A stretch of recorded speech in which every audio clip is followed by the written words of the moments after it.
Praise the Lord. Bwana Yesu asifiwe sana. Amen. Sana wa leo tumerejea tena tukaweze kuzungumza kwa pamoja. Yes. Tukabarikiwe kwa pamoja. Yes. Hivyo basi natarajia watu waingie katika nyumba. Karibisha mtu. Njiunge pamoja nami tukaweze kuzungumza mchana wa leo. Na Bwana wa mbinguni atatubariki katika jina la Yesu Kristo. Amen. Karibisha tu mtu, nataka kuona watu wale wako katika nyumba. Niinulie tu mkono, niambie unanipata ukiwa wapi. Tag somebody. Ambia mtu ni majira ya kula chakula hata kama muda umeenda sana.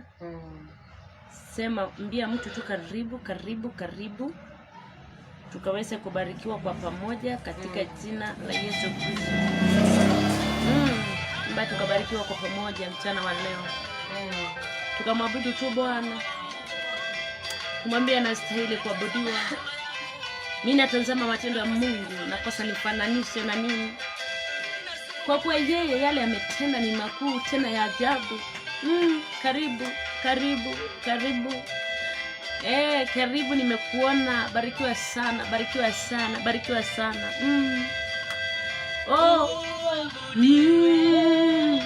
Wewe kweli ni Mungu katika miungu yote. Wewe kweli ni Mungu, yale yote umetenda katika dunia hii yaonyesha ukuu wako. Uabudiwe siku zote. Mwambie Bwana abudiwe milele jamani. Asante sana, ninakuona. Niambie tu unanipata ukiwa wapi. Nimewamisi tu sana, But I am back. Welcome. In the mighty name of Jesus Christ. Ambia mtu akaribia, ambia mtu tu connect in the name of Jesus Christ. Leo tunaongelelea kuhusu nguvu iliyoko ndani ya mtumishi wa Bwana. The power in the power of the God in his servant. Oh hallelujah. Je, wewe ni mtu umeteuliwa na Bwana? Wewe ni mtu unayetarajia kumwona Bwana? Ninataka nikuambie leo nimekuja na nguvu. Nimekuja tukanene kuhusu hii nguvu. Nimekuja nikatabiri. Nimekuja nikanene maisha yako. Kwa kuwa kunazo nguvu ambazo si za kawaida ziliko ndani ya watu wa Mungu. Kuna nguvu ambazo zinaonekana kuwa ni sawa, lakini sio sawa. Ni nguvu ambazo haziwezi zikalinganishwa na kitu zilizo ndani ya mtu wa Mungu. Na ndio nimekuja kinywa changu kikiwa kimetiwa mafuta na Bwana nikazungumza na wewe. Na ndio ninakuambia tukaabudu kwa pamoja, tukamwambia Bwana katika miungu sijaona naweza kufananishwa na wewe. Kwa kuwa sauti ya Mungu ikinena, imenena. Hallelujah. Katika kweli ninapotazama nitoka kona niendako, naona ukuu wako. Ewe Bwana uabudiwe. Ninapotazama nitoka kona niendako, ni kwa sababu ya nguvu zako Mfalme. Ninaona ukuu wako, uabudiwe wewe peke yako. Uabudiwe wewe ni Mungu usiyejua kushindwa Baba.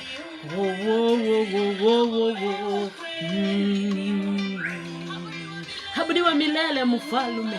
Karibu man of God. Karibu, nimekuona mtumishi wa Bwana Dalmas. Mungu wa mbinguni akakubariki. Nimemwona Pastor Mweke, my pastor. May God bless you so much. Karibuni. Nimeona dada. Karibu, Bwana wa mbinguni akubariki. Nimesema karibu mara nyingine tena. Wewe ni wa msaada. Wewe ni ngao. Wewe ni mtu wa dhamana katika huduma. Mungu wa mbinguni akakutia nguvu, akakubariki. Leo tunaongea kuhusu nguvu iliyoko ndani ya mtu wa Mungu. Hallelujah. Ninataka niongee nguvu ambayo iliyoko ndani ya mtu wa Mungu. Huenda ikawa unadharauliwa, lakini neno katika kinywa chako kuna neno ambalo linaweza katoka ikaokoa watu wengine. Haleluya. Siwezi bila wewe, ninaomba Bwana uenende nami safari ya imani. Siwezi bila wewe, ninaomba Bwana uenende nami. Uabudiwe kweli, wewe ni Mungu katika miungu yote. Karibuni sana wapendwa ambao mmeni siku ya leo katika ibada ya siku ya leo. Mnjizi kuwa mmekaribishwa. Barikiwe na Bwana kwa jina la Yesu. Tunapokuwa tukibariki watu ambao wanatutazama, mkaishi kuwa mmebarikiwa katika jina la Yesu. Ewe Bwana nishike katika safari yangu.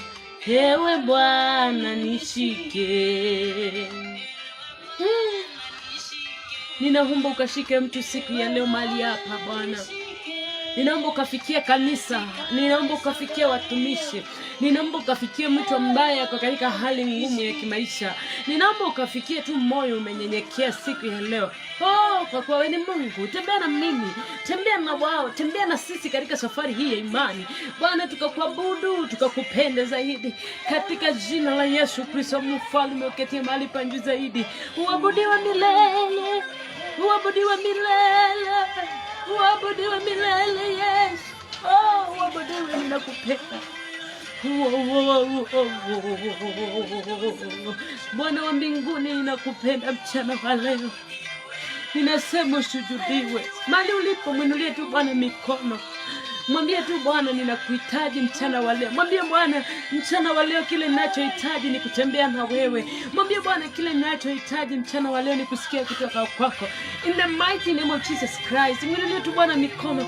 Mwambie, safari yangu inaonekana kuwa ni kana kwamba haina nguvu, lakini ninaomba siku ya leo ukatie neno katika kinywa cha mtumishi wako, akanene kwa ajili yangu.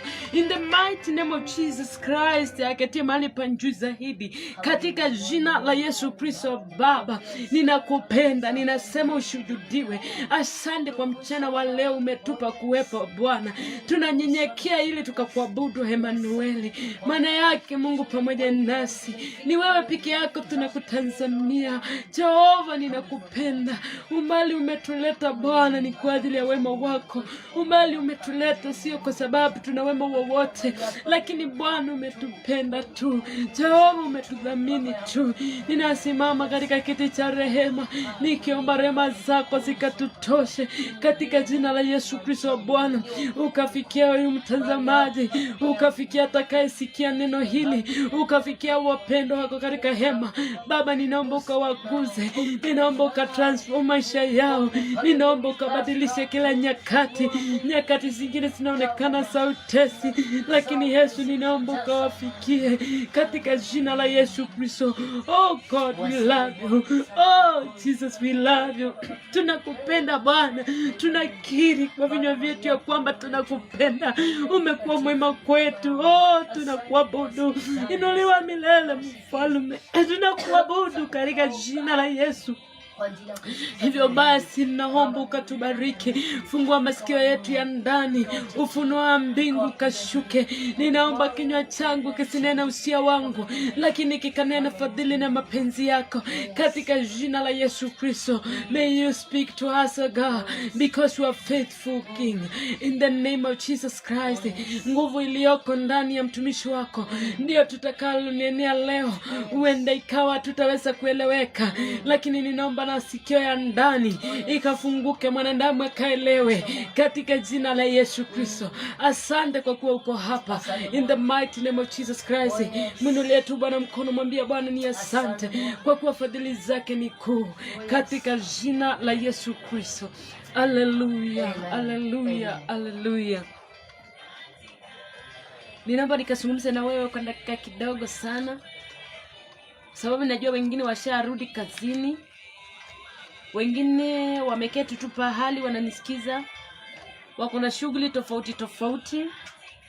Na hivyo basi ningependa tukanene neno la Bwana ambalo linalosema nguvu iliyoko ndani ya mtumishi wa Bwana. Bwana Yesu apewe sifa. Amen. Nguvu iliyoko ndani ya mtumishi ambaye ametumwa kwako.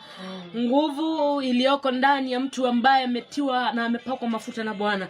Hivyo ndivyo nataka tukazungumze mchana wa leo katika jina la Yesu Kristo.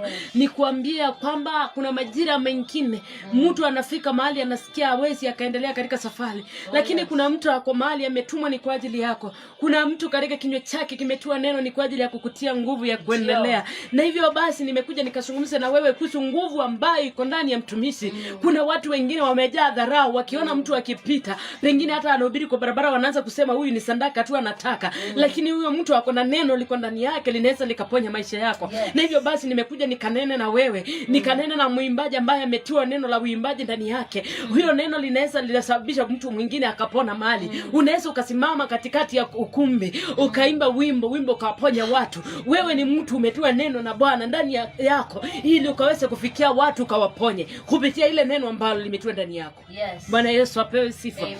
Ninataka nikamzungumzie huyo mtu ambaye ako tayari ni kwa ajili ya neno ambalo Mungu ametumana likamfikie likaweze kumponya. Yes.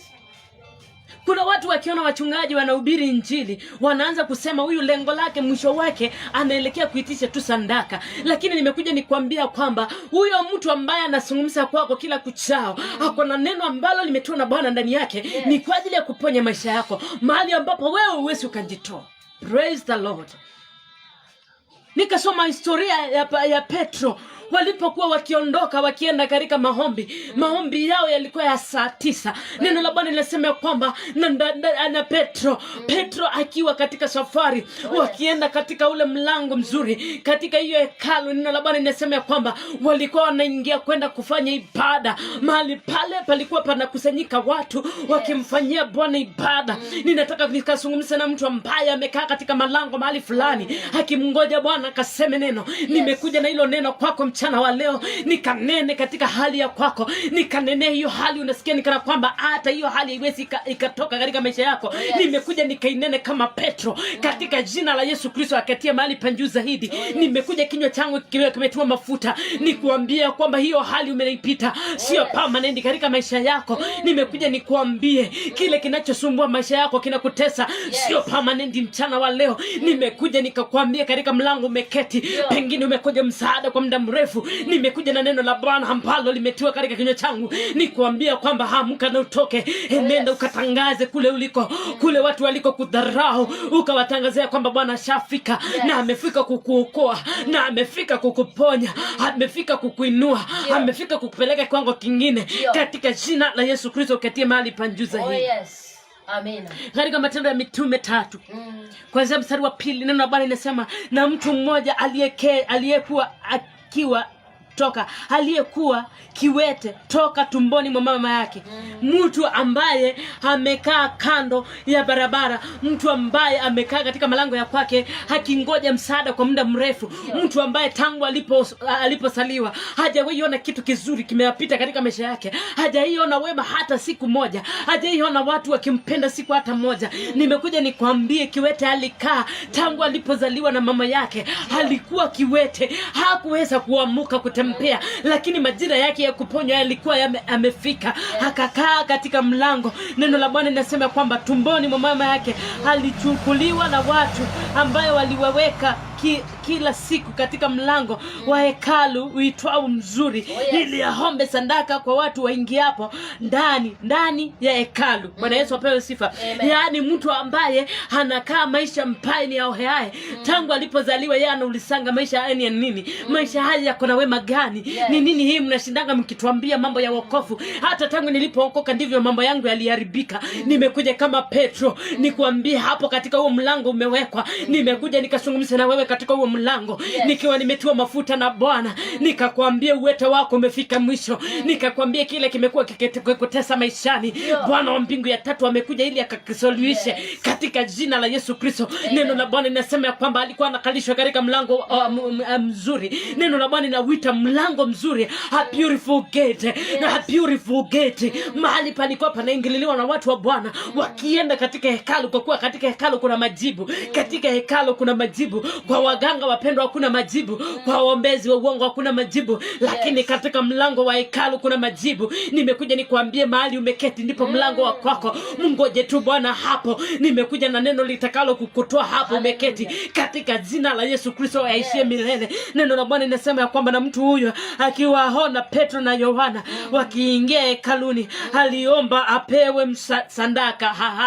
Kwa hivyo sandaka yako imekuja katika njia ya kipekee. Petro ni nani wako siku ya leo? Yohana ni nani wako siku ya leo? Umekaa katika malango gani? Uende ikawa umekaa katika malango ya magonjwa. Uende ikawa uweto wako siku ya leo ni kuteswa na watu. Uende ikawa siku ya leo malango ya kwako ni kukosa kitu. Uende ikawa malango ya kwako ni kukosa ajira. Uende ikawa malango ya kwako ni watu kukudharau. Nimekuja nikwambie sandaka unaiomba siku ya leo, sandaka umeiomba kwa muda mrefu, ukiwa katika huo mlango mzuri ishafika mpendwa. Simama uondoke uenende. Simama uondoke ukawaambie nimeponywa. Simama uenende ukawaambie nimekuja kuwatangazia Yesu amenifikia siku ya leo katika jina la Yesu Kristo. Nimekuja ninena na hali yako inaonekana nikana kwamba Yesu ikakuachilia. Nimekuja nikaiambia ikakuachilie katika jina la Yesu Kristo. Lazima kila pito ambalo limelipita likafike mwisho siku ya leo.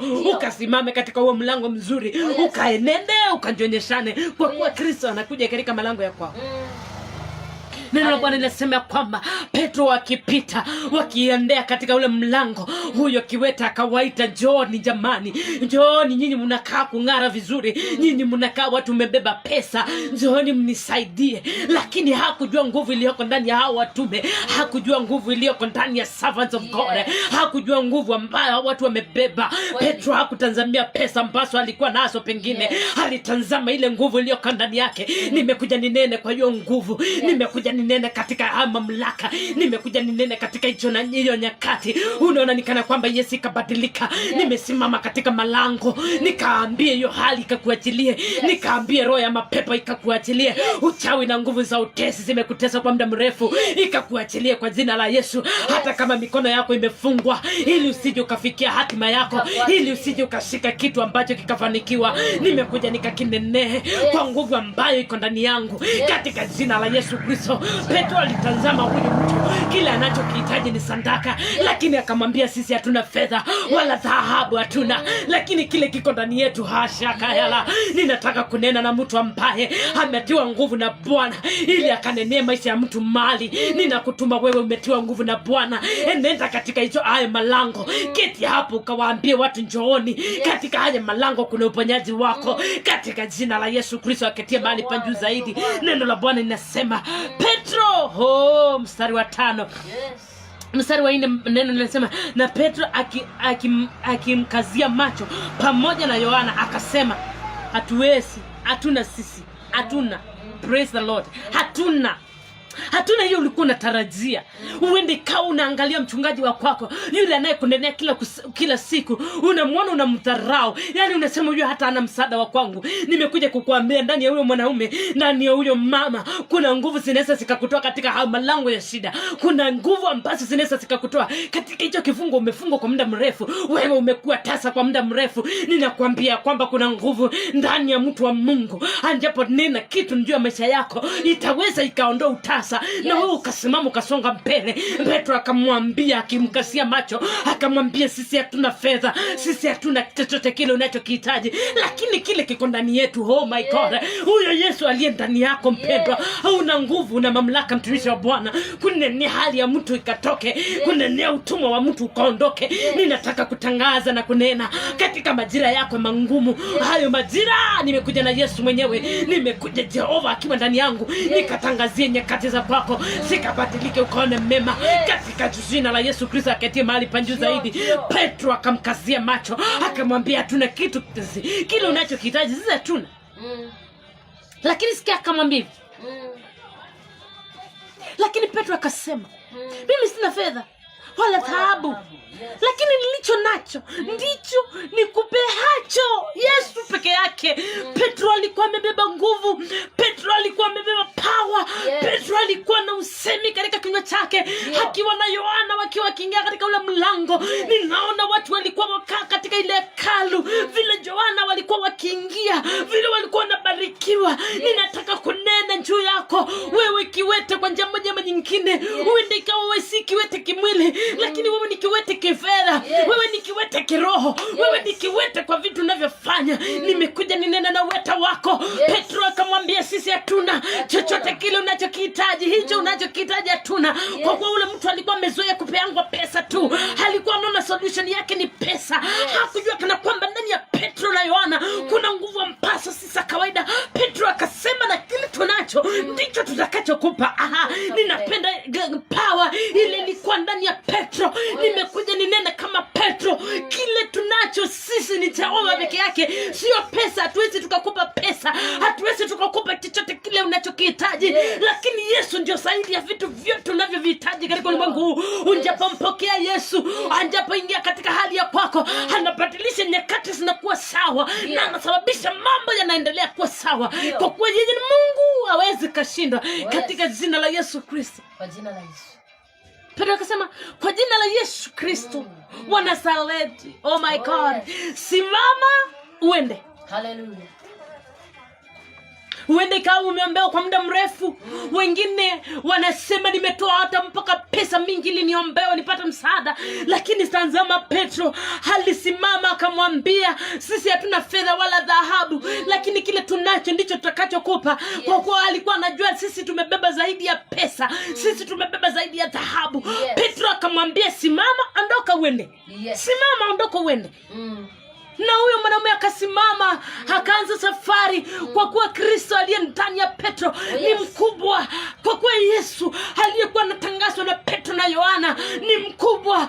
Yesu tunayemtangaza siku ya leo, Yesu nimekuja kukuelezea habari yake siku ya leo, ni mkubwa. Anaweza kubadilisha hali yako, anaweza kubadilisha maumivu yako, anaweza kubadilisha utumwa wako, anaweza kukataa na wewe kupotea. Kwa kuwa yeye ni Mungu mkuu. Akitazama ajira ya kwako, anaiona kuwa ni nduni, lakini akiamua kuibadilisha na ibadilisha. Nimekuja nikuletea huyo Yesu ambaye akikususha mkono wake akushike. Hakuna kitu kingine kitakaoweza kukususha. Ukiinuliwa umeinuliwa. Kwa kuwa huyo Yesu ako na kila kitu. Kwa kuwa Yesu ako na nguvu. Nimekuja ninene hiyo nguvu ndani yako. Nikwambie, simama mpendwa. Umekataliwa, simama umependwa na mbingu. Nimesema nilikuambie, wewe umekataliwa kwa kuteswa kwingi. Simama uenende, kwa kuwa mbingu ishakukubali. Mbingu inakutazama na tena inakutazama kwa upande mkuu. Simama uendende. Amen.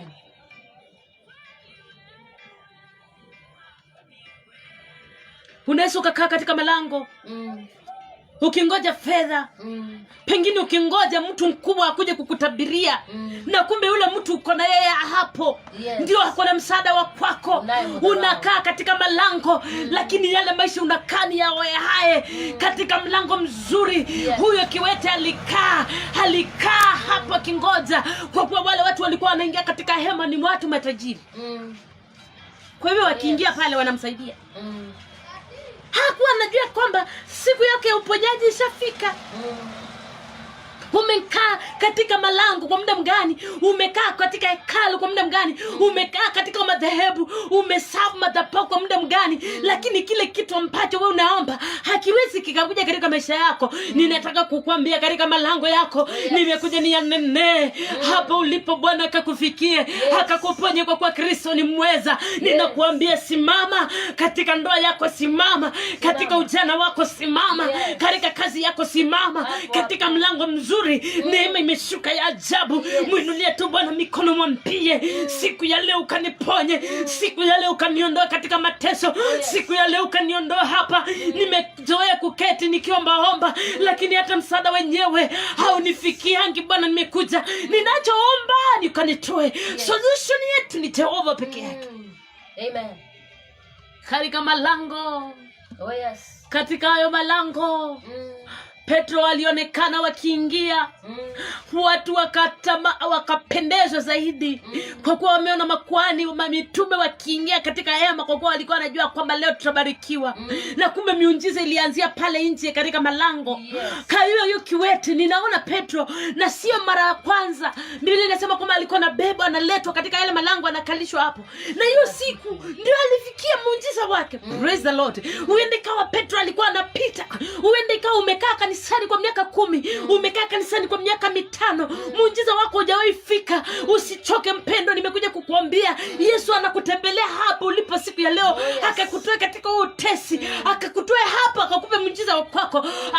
Maisha yako yamekuwa ya mateso. Nimekuja ninene katika kinywa cha Bwana, nimekuja ninene kusema wa mpingu, nikuambie mateso yako yakafika mwisho. Dharuba simeinuka sikutese, dharuba mkanyamase kimya katika jina la Yesu Kristo, ili huyu mtu wa Mungu akafurahia matunda ya wokovu. Hallelujah. Na Bwana inasema akamshika mkono wake wa kuume. Petro, mwanaume shujaa, akamshika mkono wake wa kuume, akamuinua. Mtu ambaye angeweza kuinuka, anashikwa mkono wake wa kuume, anainuliwa. Ni muujiza mmoja tu, ni neno moja tu inatakikana katika maisha yako, iseme na mtu wa Mungu, ili maisha yako yabadilike. Akamshika kwa mkono, neno la Bwana linasema alimshika kwa mkono wake wa kuume, akamuinua. Neno la Bwana linasema mara nyayo zake na vifundo vya miguu yake vikatiwa nguvu. Nimekuja nikutie nguvu mchana wa leo. Amen. Hajalishi kile umepitia, hajalishi mapito ya kwako yanakaa namna gani, nguvu iliyoko ndani ya mtu wa Mungu ndio itakao kuponya. Sio ujanja wako mpendwa, sio kwa vile uko na mali, sio kwa vile unajua kuomba, lakini nguvu iliyoko ndani ya mtu wa Mungu ndio itakao kuweza kukuponya. Na nimekuja ninenee hali yako, niambie wewe hali nyamaza kimya, niambie dharuba toroka, toweka ndani ya huyu mtu. Mikono yake ikabarikiwe, mikono yake ikafunguliwe, miguu yake ikaweze kutembea, akaweze kunena habari njema, akaweze kunena ukuu wa Bwana, akaweze kujionyeshana kwa wale watu waliomtesa ya kwamba ashafunguliwa na kusalama. Praise the Lord. Amen. Neno la Bwana inasema akaondoka upesi, akasimama, akaanza kwenda, akiingia ndani ya hekalu pamoja nao, akienda akirukaruka na kumsifu Mungu. Ninataka kunena katika majira ya kwako, nikwambia amuka katika hiyo hali ulioko. Tembea na mimi, tuingie katika mlango mzuri, tuingie katika hekalu, tukawaambie watu ambao wamekutazamia katika hekalu kwa muda mrefu, wakikutazamia kuwa failure, wamekuita majina mazuri, wamekuambia umejelewa, muda umeenda sana, wamekuambia hata utawipata kitu kizuri. Simama kwa miguu yako, tuingie, ukawaambie umebarikiwa, ukawaambie neema ya Bwana imenishukia katika yale malango nimekaa nikimgoja Bwana, ashanishukia pale na amebadilisha maisha yangu, kwa kuwa yeye ni Mungu mwaminifu. Neno la Bwana linasema ya kwamba alitoka na wao, akawaatamia nyuma, akaingia katika yale malango, akaingia katika hekalu. Alikuwa anarukaruka, kiwete ambaye angeweza kuwa na msaada kwa watu wote, akaingia katika malango akirukaruka. Nimekuja kukuambia hali yako ikakuachilie, ukarukaruka ukampe Bwana sifa. Hali yako ikakuachilie, ukarukaruka ukamsifu Bwana. Mateso yako yakakuachilie, kifungo hicho ukafunguliwe, ukaweza kusimama ukampe Bwana sifa katika jina la Yesu Kristo aketie mahali pa juu. Ninanena na kila hatua ambayo shetani alichukua nyuma yako, akaenda kiblock njia zako, akakwambia utawaipita hapa katika malango ya kwako, Bwana ashafika. Nimekuja nikwambie simama, kila nyayo zilizotekwa nyara Bwana wa mbinguni akasifungue katika jina la Yesu Kristo. Ninafungua hatua yako, ninafungua watoto wako, ninafungua mikono yako, ninafungua kazi zako, ninafungua huduma ya kwako. Pokea nguvu za kuendelea, pokea kuendelea mpendwa, pokea kusimama na kusonga mbele. Hiyo malango umekalishwa, watu wamekubeba wakikuleta, wamekukalia vikao kila kuchao, wanakusema hayo ni malango, wanakubeba wakikuleta, wanatenda mambo mambaya kinyume chako. Ni malango wamekubeba, wamekuweka, wamekuvunga kila kuchao. Hayo ni malango wamekubeba wakikuleta nimekuleta, nimekuja nikakutabirie, nikanene katika hali za kwako. Simama ukawaambie Jehova ashaingia, ashapita katika malango ya kwangu na ameniponya siku ya leo katika jina la Yesu Kristo, akatia mahali pa juu zaidi. Amen. Anatengeneza njia Mungu wetu. Hallelujah. Mali hapo unaona nikala kwamba pana njia. Nina yengejua kala kwamba huyo kiwete atawesimama na atembee. Hamna. Lakini nilikuwa nimesema kwamba halisimama, akarukaruka, akaingia na akina Petro. Ni nani amefinyiliwa? Ni nani anasikia nikana kwamba amefika mwisho? Nimekuja nikwambia hiyo hali si kitu.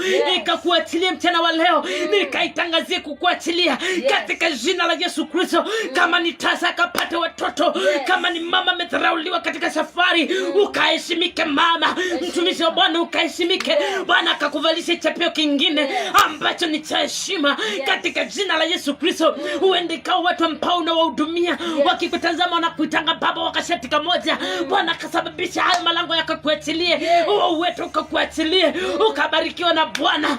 Jehova akakuconnect na watu wa msaada katika safari yako, sio watu wa kukupa sadaka tu, watu watakao neno moja ambalo litakalo kuokoa na kusimama na kusonga mbele katika jina la Yesu Kristo. Katika jina la Yesu.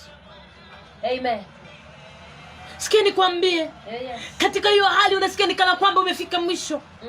Hapo hapo hiyo sadaka unaiomba, uende ikawa unaomba ukiuliza Mungu, ni lini mimi nitakaopata msaada? Ni lini mimi nitakaokutana mtu anisaidie katika safari hii? Nimekuja nikusaidia mpendwa, nimekuja nikusaidia ndugu yangu, nimekuja nikusaidia mama yangu. Uende ikawa unasikia nikana kwamba umechelewa, lakini hujachelewa. Ndio majira ya Bwana yamefika katika maisha yako, akakuokoa siku ya leo, ukasimame ukaseme na hakika Bwana ameniokoa katika safari hii. Amen. Praise the Lord. Amen. Katika mlango mzuri.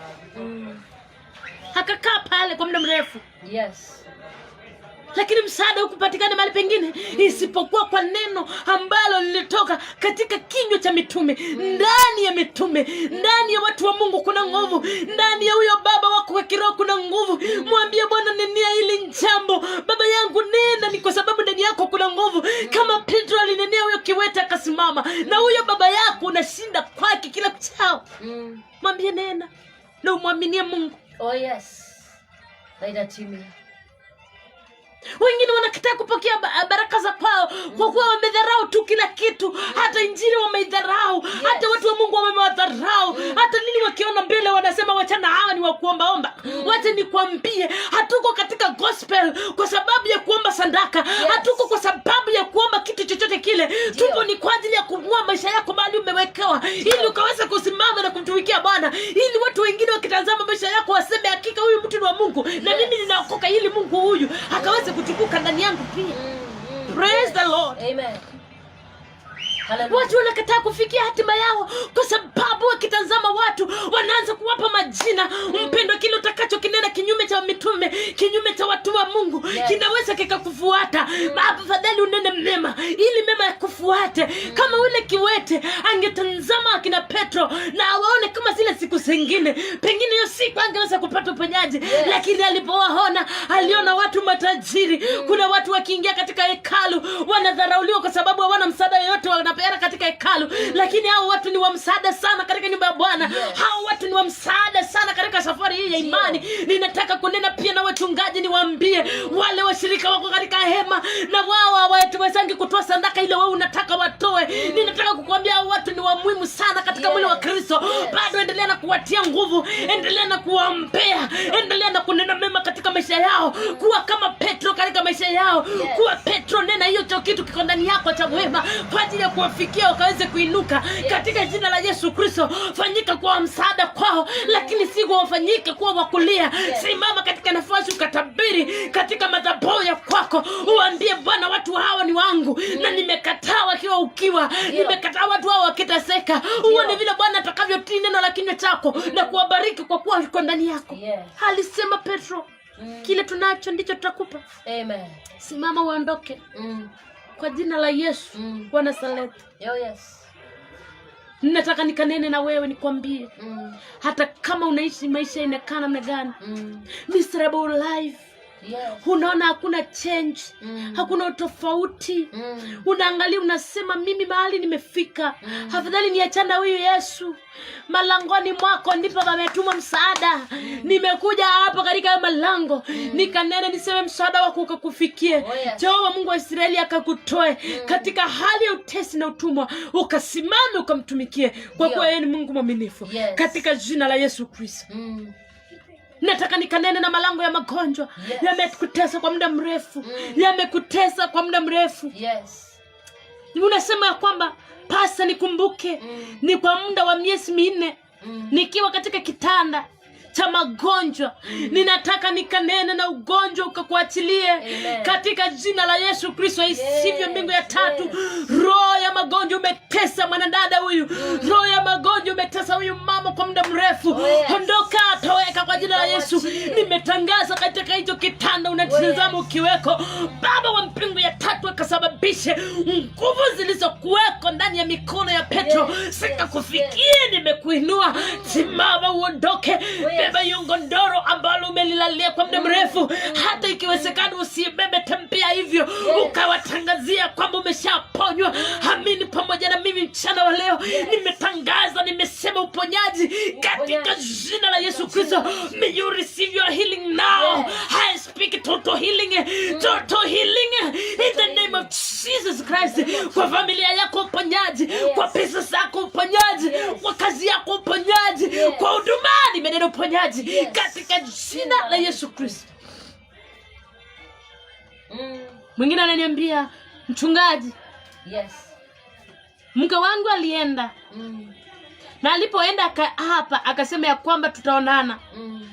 Na alipoenda mambo yangu yaliharibika, mpaka kazi nilikuwa nalipo vizuri ishaisha. Sasa hivi mimi naomba chakula. Nataka kukuambia mpendwa, katika jina la Yesu Kristo, isivyo mbingu ya tatu, hata kama alienda kukutafutia nguvu za uganga ili akutese katika maisha haya, nimekuja kama mtume wa Bwana nikanene hiyo uchawi iliachiliwa katika maisha yako ili ukaweze kuteseka, ukafutwe kasi, ikabackfire now in the mighty name of Jesus Christ. Nguvu za Bwana zikakuponye, nguvu za Bwana zikakutetee, na hiyo kasi iliyofutwa unaliandika signature. Akasema imefika mwisho, ni saa ya kukuita tena. Ninakutuma katika hayo malango ya kazi. Ingia hapo kusujia, enda waambie nimerudi tena kazi, nimerudi kwa nguvu za Bwana katika jina la Yesu Kristo. Aliyemponya Petro, aliyeponya yule kiwete kupitia Petro, nimekuja kwako kama Petro nikatangaza katika hayo malango, ukaponywa na Bwana. Simama, enda katika hiyo kazi nimekutuma, na kibali cha Bwana kikakufuate katika jina la Yesu Kristo. Ndio Bwana. Bwana mbingu ya tatu akakufikie. Wewe unasema ya kwamba unaanzisha kitu na kinaishia kwa barabara. Nataka kukuambia kwamba mbingu haitanyamaza kwa ajili yako. Mbingu haitanyamaza kwa ajili yako. Endelea na kutia bidii. Hayo malango yakakukubali uingie. Na utaingia ukikukumana tena. Au utaingia ukipapata chini. Utaingia kwa miguu yako ukirukaruka. Utaingia katika hayo malango ya biashara ukirukaruka. Utaingia katika malango ya afya yako ukirukaruka. Kwa kuwa Bwana ashaingililia maisha yako katika jina la Yesu Kristo. Mfalme uketia mahali pa juu zaidi. Ponya huyu mtu wako katika hali ngumu. Ponya maisha ya mtu mbaya wako katika hali ngumu. Anasema nikumbuke siku ya leo ninapoanzisha biashara zinaishia barabarani. Ninataka kukuambia enda uanzishe tena. Nimekutuma kwa upako wa biashara. Nimekutuma kwa upako wa uponyaji. Uponyaji ukapatikane kwa biashara yako katika jina la Yesu Kristo. Uende ukatoweke. Miguu yako ikapate nguvu tena. Mikono yako ikapata pesa zitakazodumu. In the mighty name of Jesus Christ. Kwa kuwa Mungu wetu ni mkuu na anatawala. Hallelujah. Praise the Lord. Amen. Sitaweza kusoma hizi njumbe zote, nitakuombea, nitaomba. Nitumie tu ujumbe wa kwako, niambie hitaji la kwako. I will pray for you in the mighty name of Jesus Christ. And I know my God, hata kama wewe una imani, ninajua Mungu wangu yule aliye ndani yangu anaweza akasababisha mambo yakatendeka ambayo si ya kawaida, na ninajua kwamba utafikiwa. Na utakapoliandika lije, na nitakalo lisoma nitalipeleka mbele za Bwana kama Nehemia. Maandiko yanasema ya kwamba kuku neno la Bwana inasema akaambiwa aandike hilo njozi. Tena aliandika kwa herufi kubwa. Mimi nitaliandika kwa herufi kubwa mbele za Bwana na kumwambia, tazama huyu mtu anahitaji msaada wa kwako, shuka upesi ukamponye. And I know God is coming to do marvelous in your life. Na kutia nguvu nikikwambia, njikaze katika safari. Hata kama unateseka, njikaze. Simama. Tembea pamoja nami. Tuingie katika mlango mzuri. In the name of Jesus Christ. Bwana mbinguni akakuponye na akakutetea. Na tukaombe kwa jina la Yesu. Uketia mahali pa juu zaidi, tunakupenda. Asante kwa sababu wewe ni mwaminifu. Yesu ukatembea na Petro akatenda mambo makubwa. Nimenena neno lako kwa watu hawa. Yesu kawaponye. Ponye mama amekata tamaa mahali. Ponye mzee amekata tamaa mahali. Ponye kijana anaona nikana kwamba aweze akaendelea. Nimemtoa katika hiyo ema ya shida. Nimewatoa katika hiyo ema ya mateso. Na nikawaonyesha direction ya kuingia katika mlango mzuri. Ili Jehova wakakutukuze. Neno lako linasema kwamba huyo kiwete alirukaruka na kuingia katika malango. Na alipoingia katika ema, ninaona watu wengine wakiangaliana, wakiulizana si ni yule aliyekuwa anakaa pale nje. Hawakujua kwamba majira yake yalikuwa yamefikiwa. Ninaomba ukatendea mtu muujiza, akaingia katika hekalu, watu waulizane si ni yule.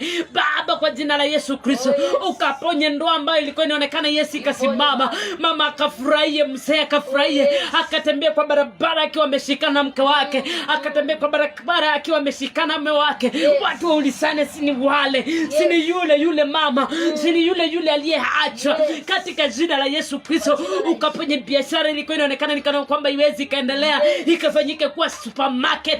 Watu wakaulizane si ni kale kalikuwa kanduka, si ni kale kalikuwa kanaonekana kawezi, si ni yule mtu alikuwa anakatakata mboga tu, leo hii amekuwa mtu mkubwa kiwango hiki aje. Katika jina la Yesu Kristo, nimetangaza katika yale malango wamekaa, Bwana mbingu ya tatu ukawatoe na ukawasimamisha kwa kuwa stahili. Simama pamoja nasi Bwana, ukatutetee vita vyote, kwa kuwa wewe ni Mungu mwaminifu. Saidia mtu wako mahali, saidia mtoto wako mahali anahitaji school fees. Baba, simama ukatende mambo makubwa, kwa kuwa wewe ni Mungu mwaminifu. Watoto wetu hawataibika, watoto wetu hawatatarika, kwa kuwa katika malango hayo Baba umefika na umetuinua ili ukatubariki. In the mighty name of Jesus Christ, inuka ukabariki watu wako, kwa kuwa wewe wastahili na hakuna mwingine kama wewe. Uinuliwe na uimidiwe Bwana, wabariki na watende mema. Katika jina la Yesu Kristo tumeomba na tumeamini, na mtu aseme amen.